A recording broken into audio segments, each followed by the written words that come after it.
share.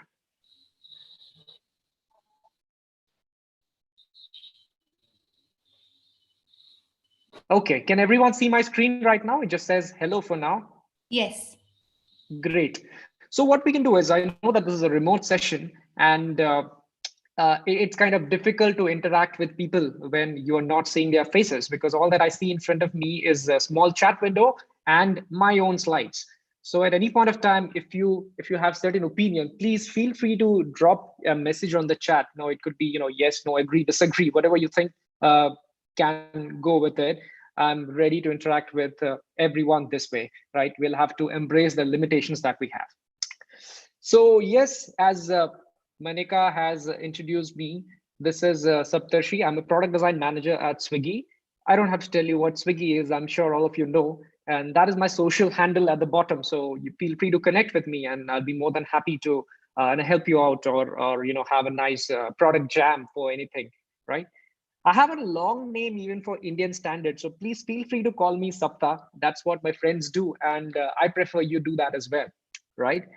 So yes, today we are going to speak about a topic. It's trust. Now, if any of you have ever attended any of my past talks, so you kind of know, the kind of things that I speak. I usually speak about design. I speak about design learning, right? I speak about my experiences. But today's is going to be different. The reason being, when I teach something, I teach the things which I really know. Today's is going to be different in that aspect, and you will know it very soon, right? So today we are going to talk about trust. Now, when I was thinking, what should I speak about trust? A couple of things came to my mind. Trust comes from belief, and belief is something which cannot be created just like that. It is dependent a lot on what you have seen, what you have felt, or what you have gone through. In short, it's about your experience. What you experience results in what you believe, and then finally what you trust or you do not trust. you know Let us see a very simple example. I'll show you one device. I'm sure all of you have seen this one. Everyone has seen it, perhaps even used it, right? But since we are in 2020 right now, and we all are techies, the moment you see this, there are a few other things which you get reminded of from this. Maybe something like this, maybe something like this. And the moment you see this, you get reminded of something like this. So we have been conditioned, we live in a world where we have been conditioned to believe in the fact that a magnifying glass kind of translates to searching. This is how our environment is, and we believe it, and hence we trust it in a way. Whenever you see a button with the magnifying glass icon or a bar, you tap on it and you know that you're going to search. That will never lead to anything else.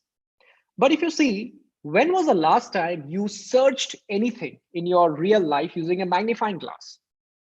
We don't do that. If you have grandparents at home, probably you would have seen them reading the newspaper through this. But other than that, we rarely use it.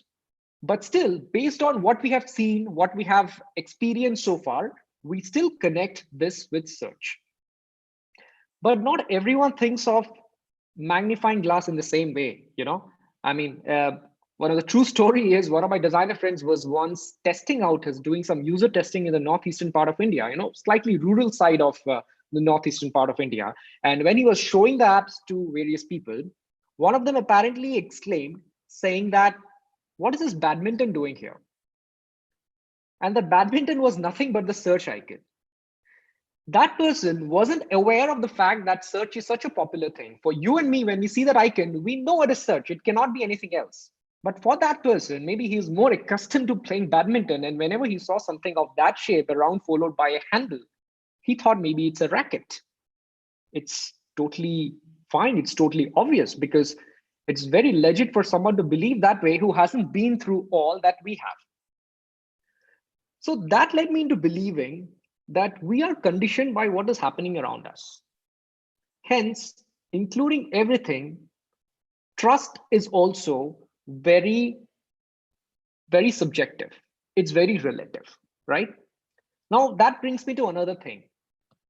Booking.com. It's one of my favorite platform for booking hotels. Like, I'm an avid traveler and I always book my stays using Booking.com. And I'm sure many of you have heard about it. So the normal flow is, you go and search. Yeah, because I know what the icon is. You search for a location and you start seeing listings. I'm so used to this platform that I know exactly what I'm looking for, and I go and make my bookings based on my need. Everything is in front of me. Now, one interesting thing about booking.com is the listings greatly vary because they are a lot into A/B testing and different sorts of testing and lots of experiments. So depending on who you are or what you have been browsing or how often you have been browsing, you would see a different kind of listing every time. Like this is one of them, maybe a simpler one. You could even see something like this with some added information, or it could be even stronger where the nudges are even stronger, where you have spoken about how much demand the particular stay is in, or what are the features and the available things in it. Or it could even talk about certain deals and how scarce it is and how good it is. And it can be all the way up to like this, right? Now, it's kind of funny when you see there are so many different things and the listing is shouting out at you into believing that this is one of the best that you can find and this is what you should go ahead and book. Now, I am a regular user of booking.com. So, I just see, okay, this is the price. It says rating is good, 7.8 out of 10, good enough. I just go ahead and buy. Now, once I was transacting in my laptop, something like this, and my cousin, she was sitting behind and she was doing some of her own work or something. Now, she's not a traveler like me. And she's also not a techie. She's a doctor, so maybe she hasn't booked a lot of hotels or something. So she looked into my screen and then she said, "You're not a student anymore. Spend some money." When I heard that, I was kind of taken aback. Like, what does she mean to say? I have booked a fairly expensive room. How much more money do you want me to say? Later, when I spoke to her, I figured out, what she thought I was doing? Wait for it. She thought I was downloading something from torrents, right? Maybe a cracked software or something like that. Because that screen of booking.com reminded her of something like this. I'm sure all of us had some point of time been through something like this, right? You're not trying to download something and then you reach a page where there are tens of download buttons, but the actual download button is, maybe one hyperlink text or something. You click and that's how your thing will be downloaded. And everything else is kind of fake, right? So my cousin got that kind of vibe seeing this. Reason? Because she didn't know what booking.com is. She has never used booking.com and she never knew that this kind of a listing exists. Now, that led me into thinking, yes, it does have a lot of boxes, but is it possible that someone would think it's a spam or, lots of buttons or so? Well, maybe if she said so. So then why did I not feel it? I didn't feel it because I knew what booking.com was. I have heard of it so many times. I have seen this icon so many times, and I know what kind of things they do. I'm very used to seeing that kind of listing. So I would comfortably go ahead and book my stay using booking.com, even though the listing looks in a certain way, right? Now, that's another thing. Trust comes from your environment, from understanding and your experiences. Trust also comes from brand. Well, that is the reason when you see popular brands like this, you have some sort of a trust or some sort of a belief that when you transact with these players or the big players, the names that you have heard of, you probably won't get cheated, and you probably will have a good experience because they have certain reputation in the market. It's a fair assumption to go ahead with, but even that can change. For example, a few years back, a certain car manufacturer faked certain things into their systems, which led people into believing that their cars were, it was passing all the pollution norms, but that wasn't the case. They were, they did something out there so that even though the cars were creating pollution, the readers kind of didn't read it. So what happened after that? People were a little apprehensive about that brand. So whenever they were buying diesel engines, so people didn't really, go to that, transacted from that brand or bought a car from that brand because it was all over the news. But it was a very small dent. It stayed for some time and then it went away, right? Again, you see relativity again comes into the picture. Something the brand did, and because of which people's belief or trust in that brand kind of reduced. Yeah. So trust is relative. There is no doubt about it. And we all know that right now, the situation is not normal. So what do? We do not know, because this is not something that has happened in the past. This is not something that we are used to seeing. This is not one of the individual or one of the obviously occurring natural conditions which we know that it'll go away after some time, or if we do ABC, it's going to get better. That isn't the case. So someone with 2 years of experience has no idea. Someone with 15 years of experience also has no idea what to do. And this is the reason why I started my talk with saying that this is going to be a different kind of talk, because normally when I deliver a talk, I know about the things that I'm going to speak. But today, of course, I know about what I'm going to speak, but I'm not sure if the things that I'm going to talk about or the things that I'm going to show to you are the best possible things to do.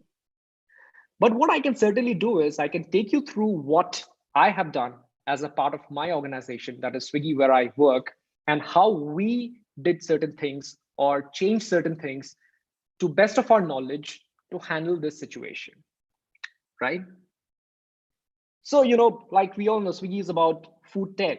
So this is our typical listing that you see on a Swiggy platform, right? When you see something like this, you go ahead and buy. But suddenly this isn't good enough, because certain things have changed in the industry. So although that is good, but it is not good enough for you to transact, because you have some kind of a scare inside. Suddenly there is a need to do something like this. A lot extra information. Is it enough for you to go ahead and transact? Not really. We do not know. But this is one of the best things that we can do at a listing level, so that you have certain amount of trust or you have certain amount of belief in the brand. So when we are saying that temperature of the entire staff was checked and found normal, maybe you have a bit of relaxation in your heart, thinking that, okay, maybe this is good enough, right?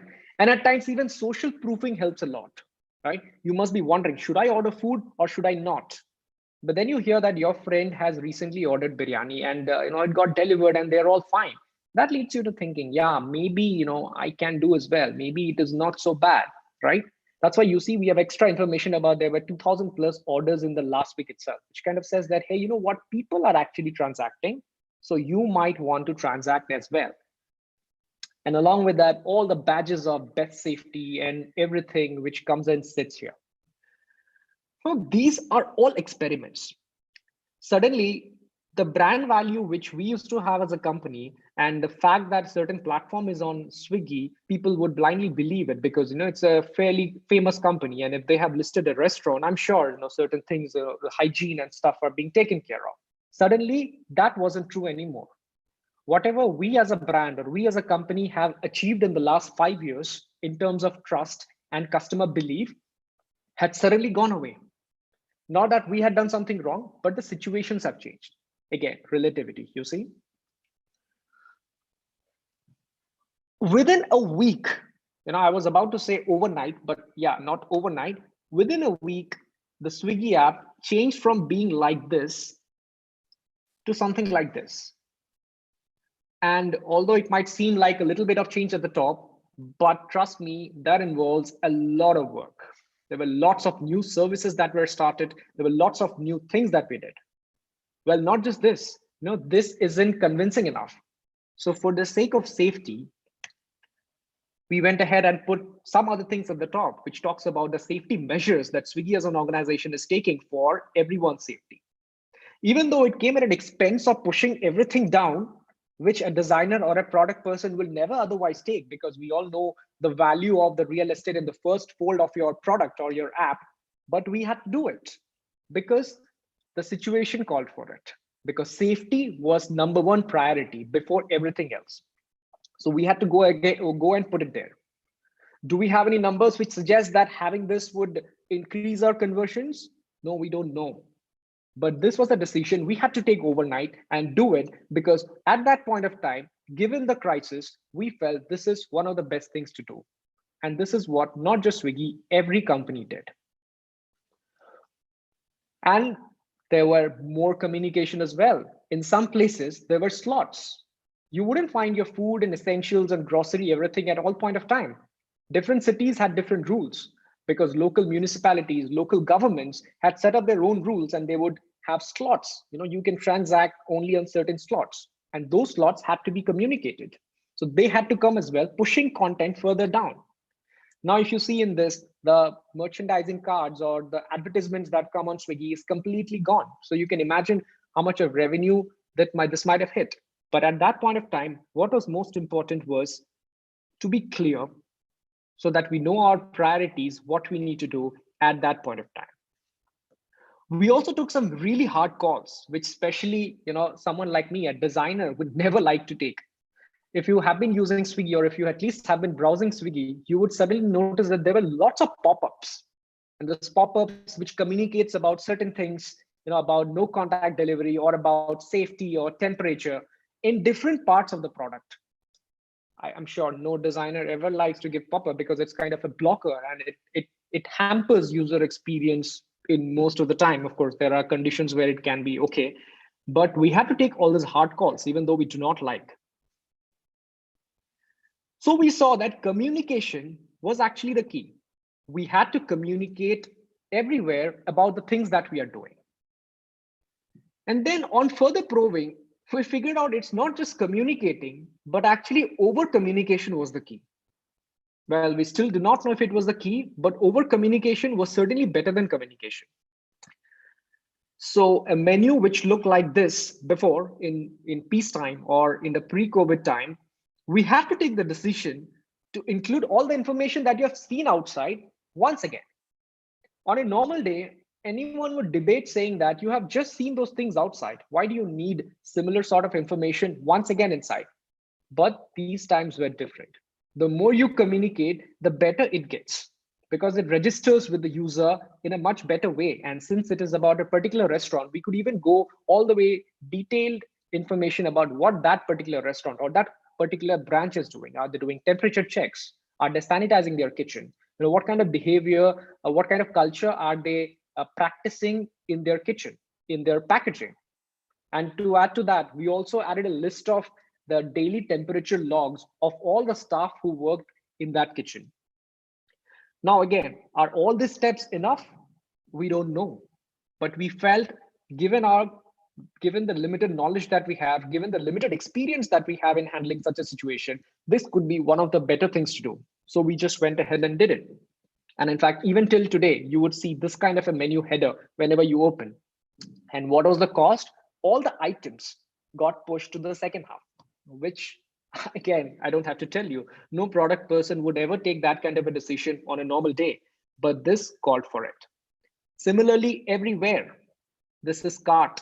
In cart also, we had different controls, different features, and different visualizations everywhere, which was again communicating the same thing. No contact delivery. You have been seeing that right from the beginning when we have spoken that we have no contact delivery. This is where you opt in. But along with that, we also made it more prominent and add a lot of text out there so that you understand what it is, because no contact delivery is not as simple as you opt in and then you get it, because there are things that the user will have to do. He or she will have to walk down to their gate or to their door and then fetch it. And that calls for extra attention and extra information, which rightly needs to go there. And along with that, since we are into hyperlocal deliveries, there were other problems as well, which was operations.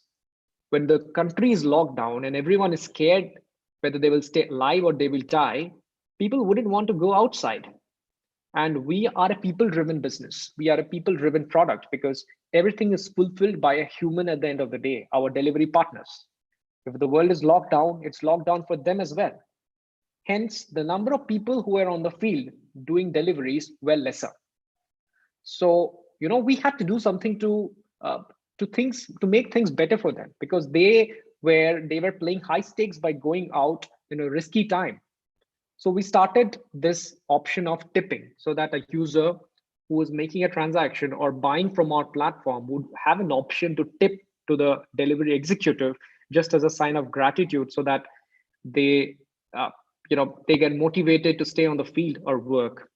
Of course, along with that, we have taken many other steps for our delivery partners. As an organization point of view, we had covered a lot of their medical expenses in case the need was, if they had to go in quarantine, we had taken care of a lot of their basic needs and their families. So that as an organization, of course, we are doing, because they are the heart of our entire business. Swiggy runs because our operation folks, our delivery people are on the field doing their work.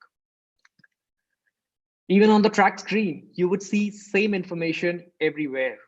Again, it talks about the temperature being checked, and we have exact temperature of the delivery person who has been delivering. And we also have clear communication that your food will be left outside. So please be mindful about it. When you get notification, please go out and collect it from there, right? Again, these are all repeated communication, has been already mentioned, but as and when we go into the flow, we still keep reinstating the fact again and again, so that we are trying to build a new mental model for you, so that it becomes so obvious over time that when you see just like when you see a magnifying glass, it reminds you of search. Similarly, when you see of this, it kind of gives you a trust, a faith that this is something that I can rely on. This is something which is probably better than the rest of the things, or it is better than someone who doesn't have this information, right?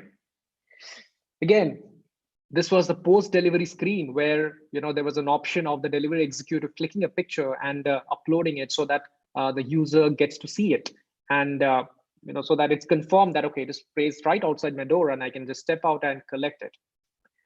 We also tried out different things because we ourselves were not sure, is this what the user wants to see, or can we do something better in this step, right? So there were lots of trial and error, different things that we have been trying.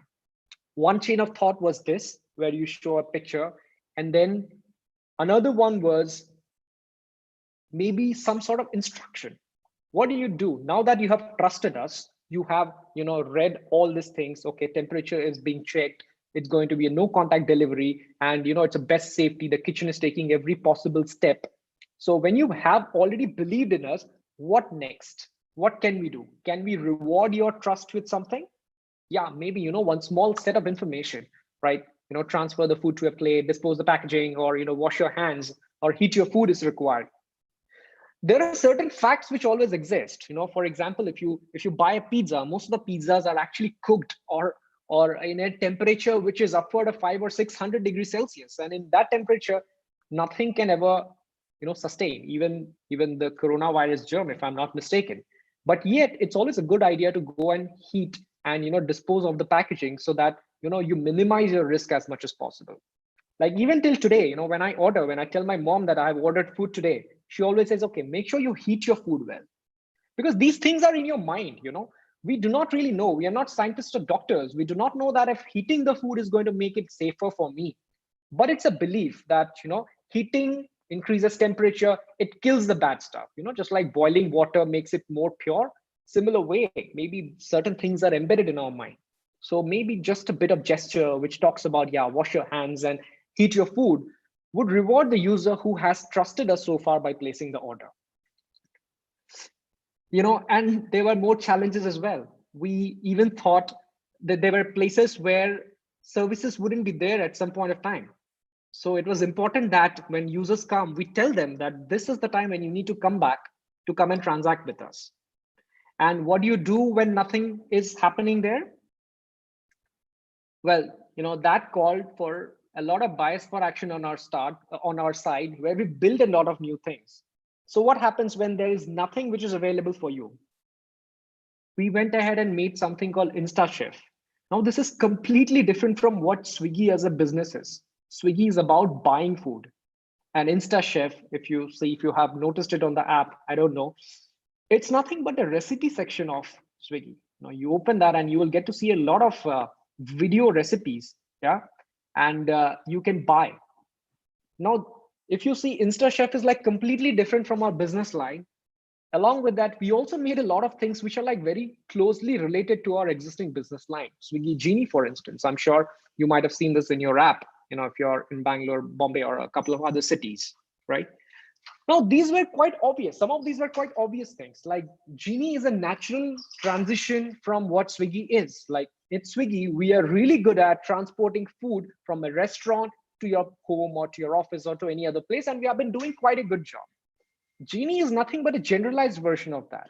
So it's not just food, it can be anything. And it doesn't need to be a restaurant. It can be any place. It can be a grocery shop, or it can be, a nookered small local shop, or it can be a friend's house.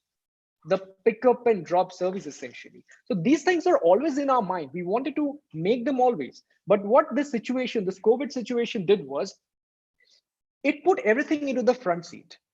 Fast forwarding, bias for action. That's where things comes into the picture. Like we always thought that we need to make it, or we have been making it. We have also, launched it in a couple of cities, but coronavirus kind of speed things up so much that we work day and night, and we launch these services in many, many cities, more than what we had planned before, because the situation called for it.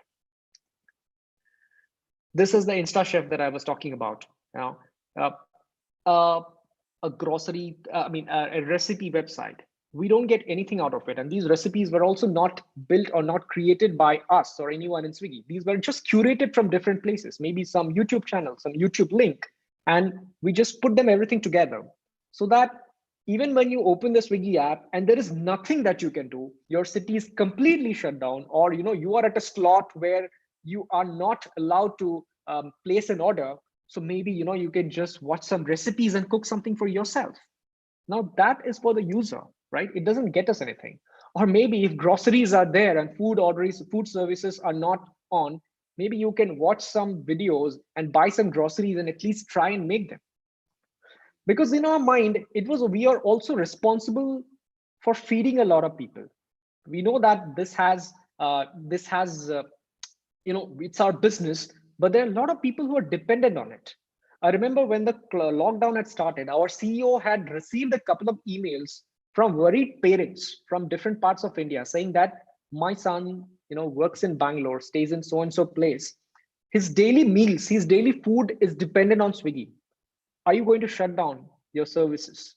Because if yes, then my son will not have food to eat, right? So it's not just about sustaining the business or sustaining the company. Of course, that is very important. It was about understanding that there are a lot of people dependent on you.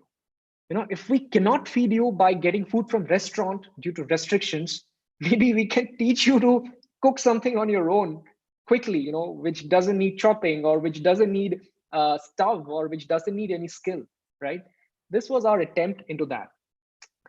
And we also took some very strategic calls. Like I'm not sure how many of you know, Swiggy is one app. We also have another app called Swiggy Daily. So Swiggy Daily is about home style food, where the food doesn't come from a restaurant, but it comes from a small scale kitchen, or even from home chefs. If I'm interested in cooking and if I have the capability, I can cook some meals, some thalis, and Swiggy will deliver it for me. This is a service which was live in Gurgaon and some parts of Bangalore. But in this situation, we had to take the hard call of pausing the services of Daily, because it was difficult for us to ensure a lot of things. We couldn't ensure, if it's a home kitchen, we couldn't ensure how things are being cooked in that home, or what is the situation of the people in that home. Are they infected, not infected? So we had to take strategic calls of pausing certain services of ours as well, just like we created a lot of new services, right? Now, when you look at this might seem like a lot of things that we have done. But in my mind, what is so amazing is that all these things were done in a period of 2 to 3 weeks. And when I see done, it's not just design, development, shipping, everything. So, there was a time when every day you open and you would see a new service or a new thing that we have done. There were sleepless nights that, the people in our company, me, including me and my teammates, we spent sleepless nights working day in and day out, no weekends, no holidays, just because, we had all these things.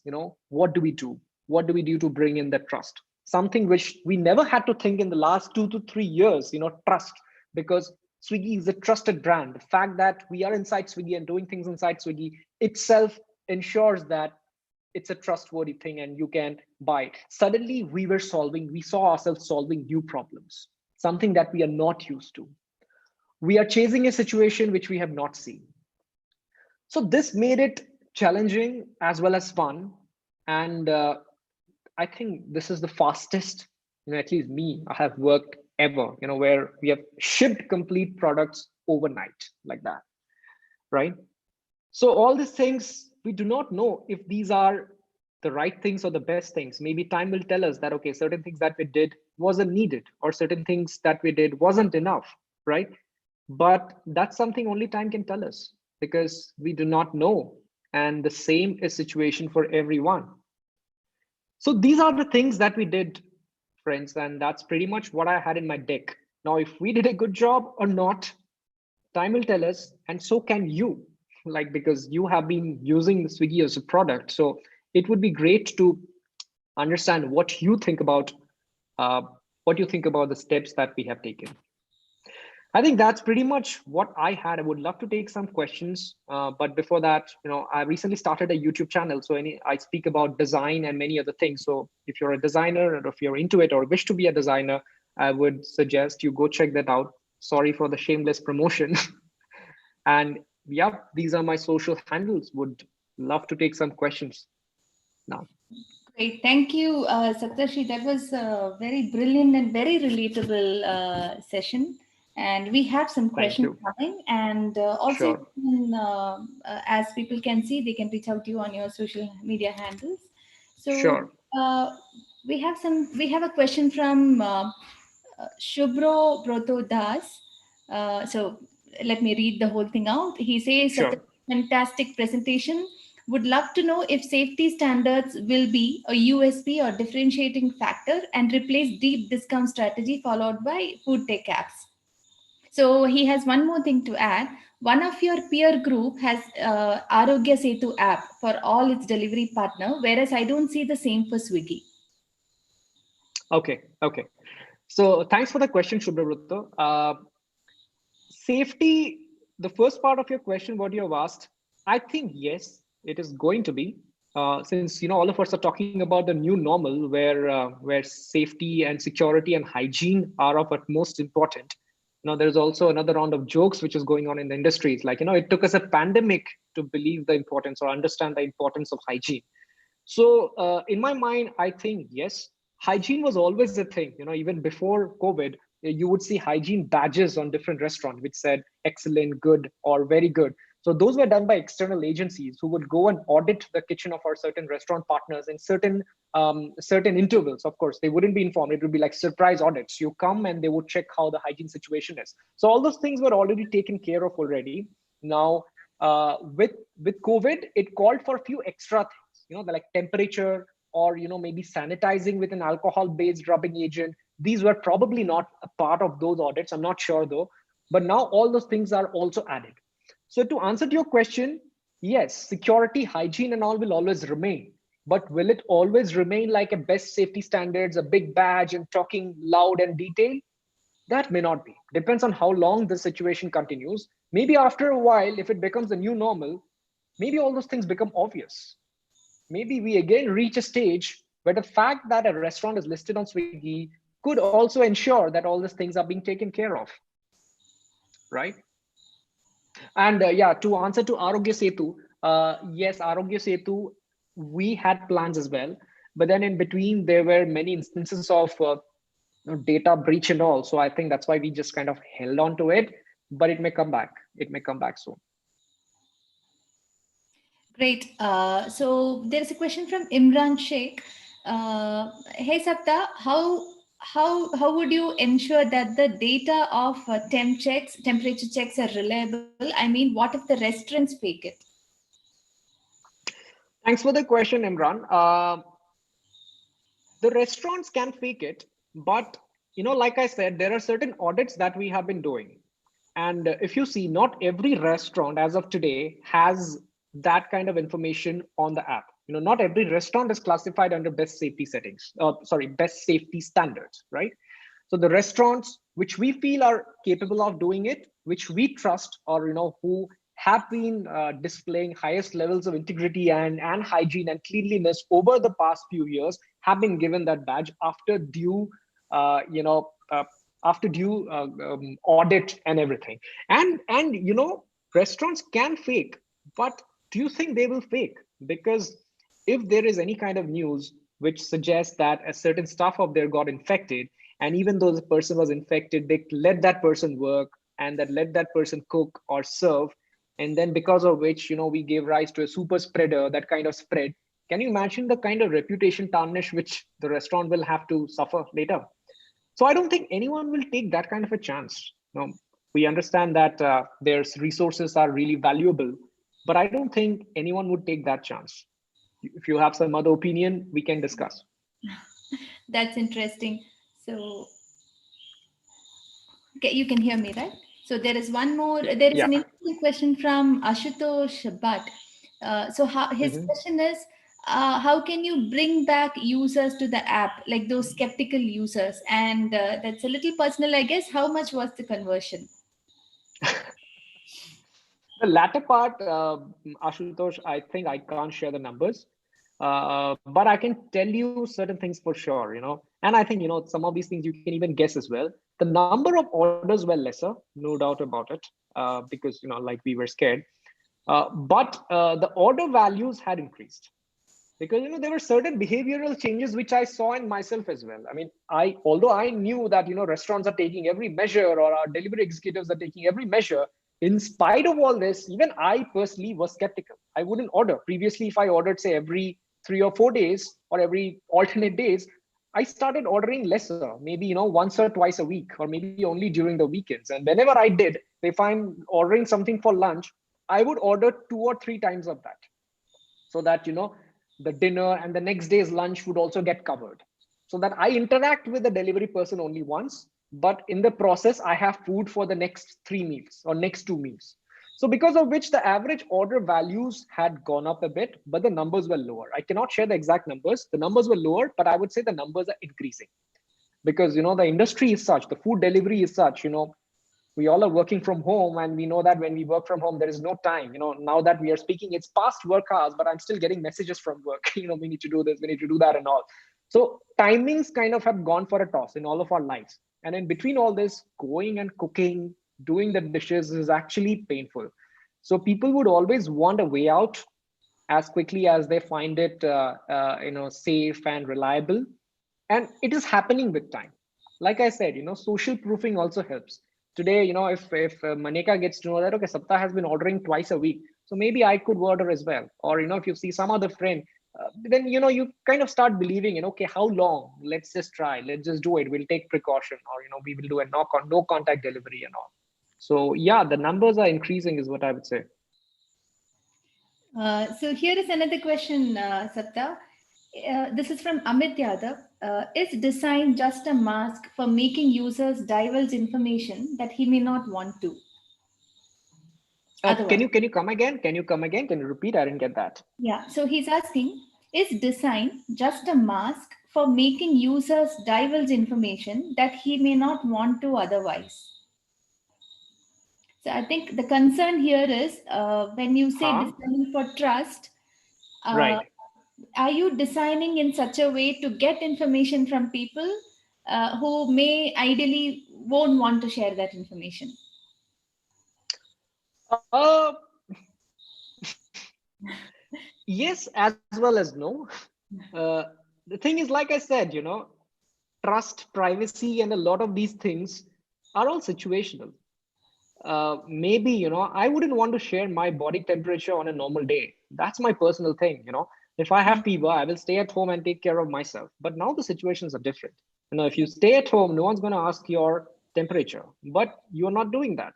You are cooking at a restaurant or you're delivering food, and it becomes utmost important, not just for your safety, but for the safety of the people who you are interacting with. So, in this world, maybe body temperature isn't a private thing anymore, right? Or at least if you're choosing to work in the field. So hence I would say, if the situation, since the situation has changed, so the answer would be nope.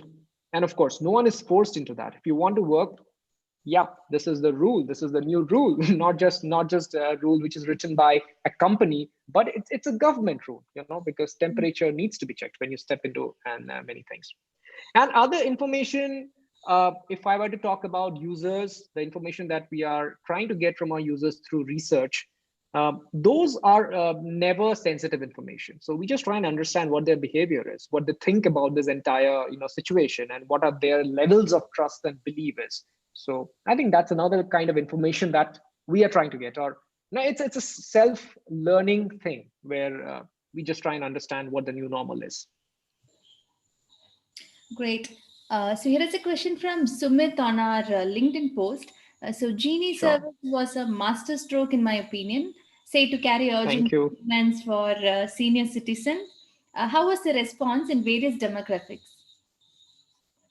The response was quite good. Like I said, Genie is not a concept that we built during COVID. It was already there. In fact, we had launched it a couple of months back in a different avatar. We used to call it Swiggy Go then. If you are in Bangalore, you would know what I'm saying. So what COVID did was it accelerated our approach. Yes, we wanted to build a concierge service like that, and we wanted to scale it to different cities. But we thought, okay, we will slowly do it, maybe launch it in few cities like Bangalore, Hyderabad, Mumbai, and all. And then we will see how people are responding. And then we will go ahead and slowly spread. But then COVID came and things changed. Like, you rightly pointed out, senior citizens. So there were many other use cases that we can think about. So we felt the need to launch Genie, and hence everything got like accelerated. Everything, quickly we launched to a lot of cities, a lot of cities. Now coming to responses, initial responses had been good. It is great to see that people do not mind paying just for the service. Because if I talk about just food order, no one wants to pay delivery charges, no, because it's kind of always annoying. I'm paying for the food, that itself should ensure that the food should reach me on time. But Genie, on the other hand, is completely different. You're paying purely for the services, and the delivery charges are in fact higher than how much you pay when you buy from a restaurant, right? Because you can use it for many different purposes. You can make a Genie do whatever you want, pick up and drop, or buy from a shop which is not listed anywhere, and so on. The only challenge with Genie was it's an awesome concept, like especially in India when we are so used to the concept of having domestic help, or every shop has a chotu. The chotu is nothing but a guy who runs around and does all the small errands. Genie is essentially that chotu in a digital form. We Indians are so used to it, but we are not used to seeing it on a digital platform. So explaining this concept to our users and making them understand that the potential of this was a challenge. That was a design challenge, but we have again done a lot of things, a lot of onboardings, videos, marketing, social marketing, that kind of made people understand the value proposition of it, the true potential of it. Wonderful. I wish I had a digital chotu, at the tier 3 place that where I live in. I think you will find a great market there. Okay, yeah, I think it'll come there soon. So there is a question from Babuma. Was there any research involved before building the over communication of trust building? If yes, what were the insights? Babu, short answer to your question is no.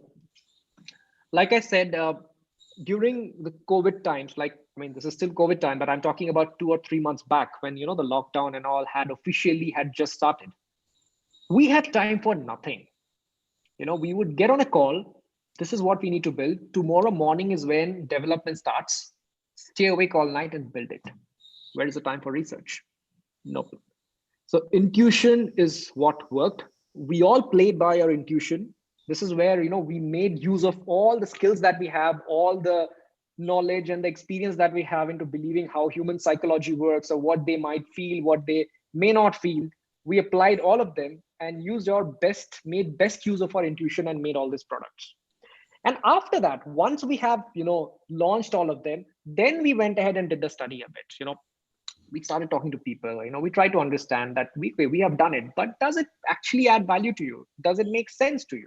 Do you find a value in its existence, or you are indifferent about whether this is there or not there?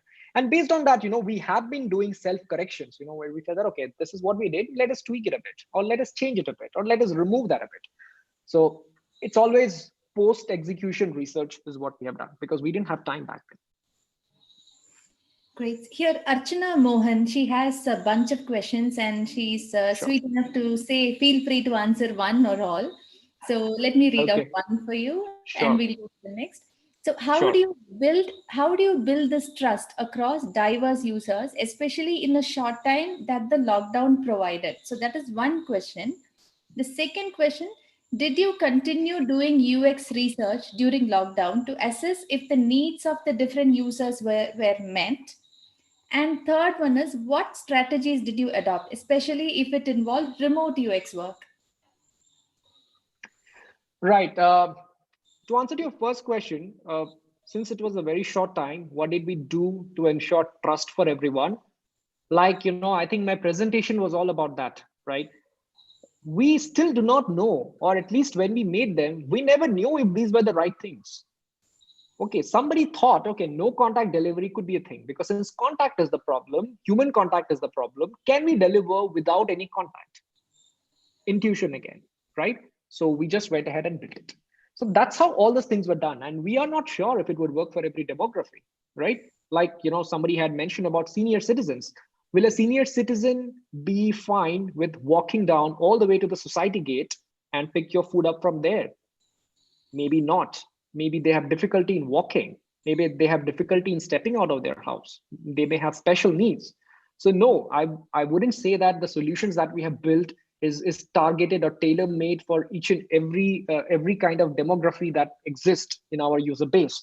But what we tried to ensure was so that it works for majority of the people. And I think that's kind of every designer. Whenever we make something, that's what we do. Something that works for majority of the people.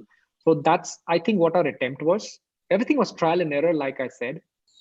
And to answer your research question, remote research is certainly difficult, because one of the most important of research is meeting people in person, reading between the lines, reading their expression, reading what they're feeling rather than what they're saying, because that's what determines a good researcher versus a not so good researcher, right? And due to COVID, physical interactions were gone. Like there were no physical interactions at all. So that did affect our research a bit. But having said that, we started with phone researchers. So we would get onto video calls with our users and try and compensate for the lack of physical touch as much as possible.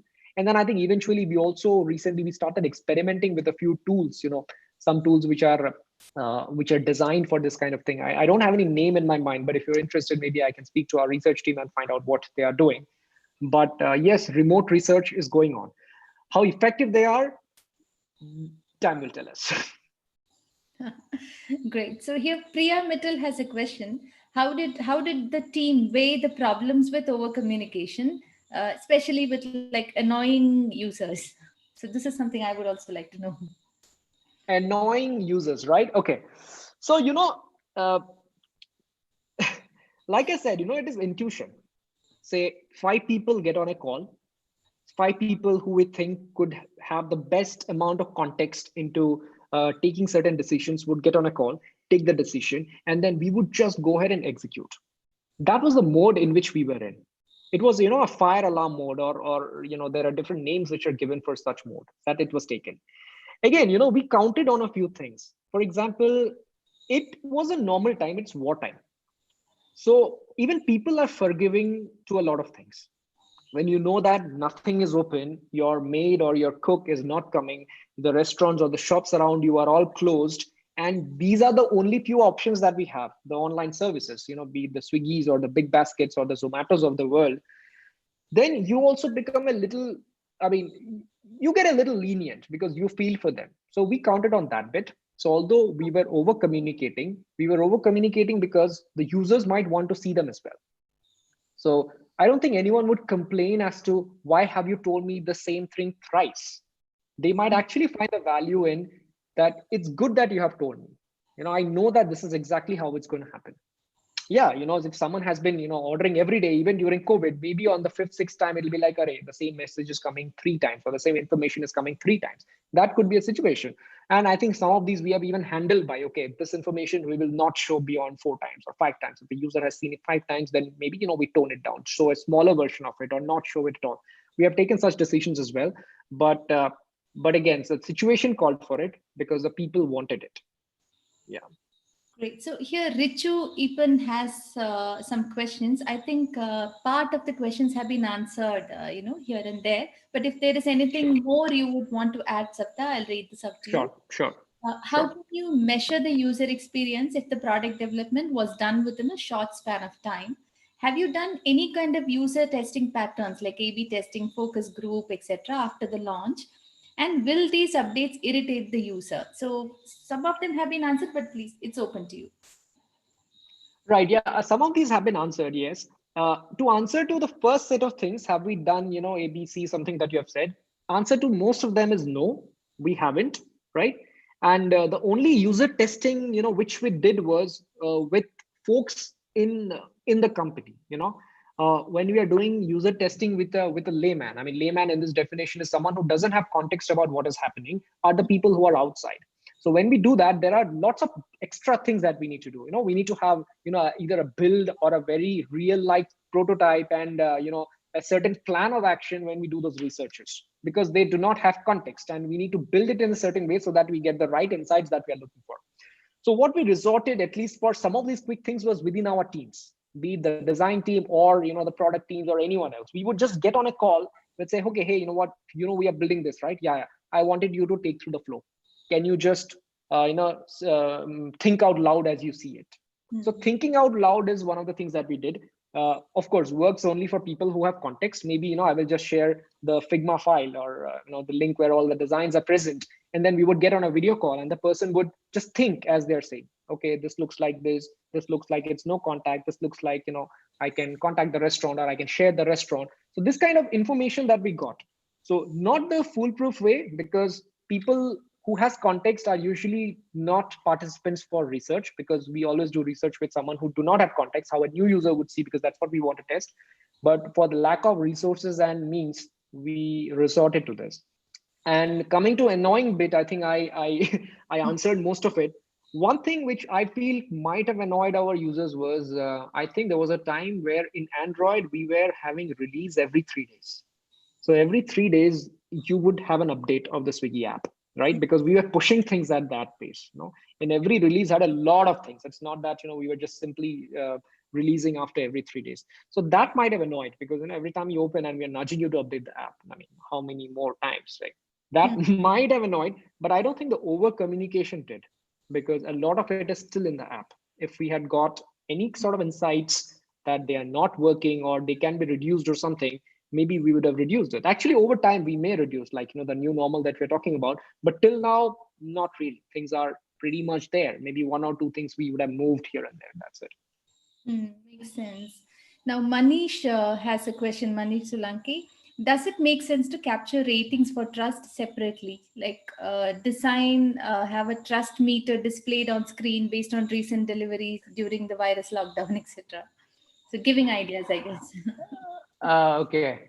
That's an interesting thing, but sounds really interesting. But again, how do you measure it would be one of my questions. But Manish, love to maybe connect with you offline and discuss it further.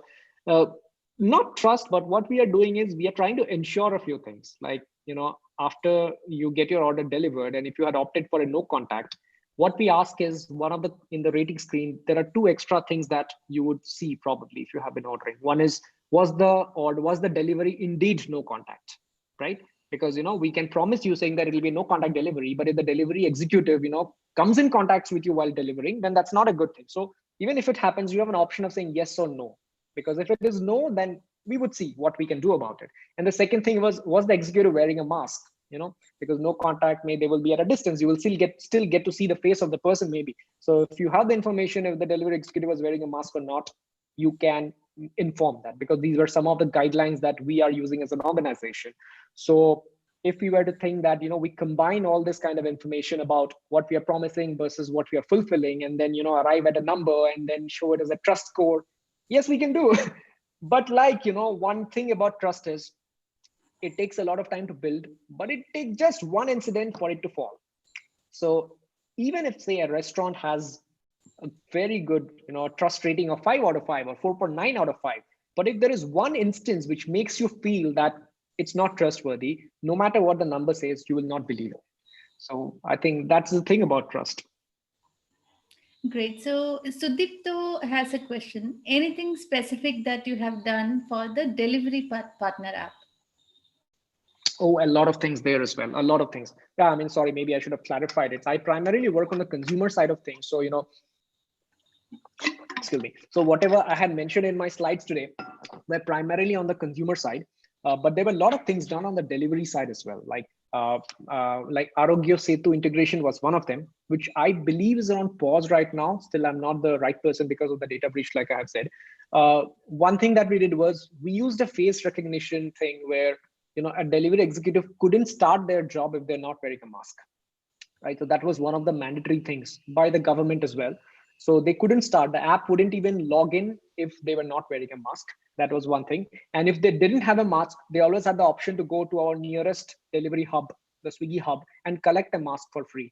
So we were doing all these things, and everyone's temperatures, body temperatures were checked at regular intervals.